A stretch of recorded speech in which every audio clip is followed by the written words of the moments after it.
নমস্কাৰ, মোৰ নাম হিতেশ পাঠক। মই আমাৰ অসমৰ মৰমৰ অভিনেতা কিশোৰ দাসৰ ভিনিয়েক। আজি বৰ দুখিত, আপোনালোকে অসমবাসী ৰাইজে গমে পাইছে কিশোৰৰ আজি মৃত্যু হৈছে। মই এতিয়া বৰ্তমান চেন্নাই এপ'ল' হস্পিটেলত আছোঁ।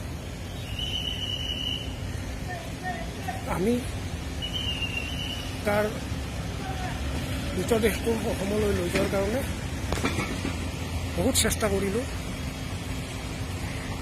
কিন্তু এতিয়া আমি গম পালোঁ যে আমি অসমলৈ নিব নোৱাৰিম। আমি কনফাৰ্ম হৈ গ'লোঁ।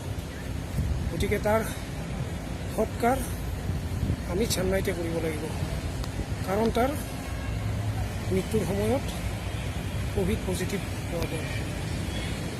গতিকে অসমৰ ৰাইজক বা অসমবাসী ৰাইজৰ ওপৰত ক্ষমা বিচাৰোঁ, কাৰণ আমি যিখিনি পাৰিছোঁ চেষ্টা কৰিছিলোঁ, কিন্তু নহ'ল।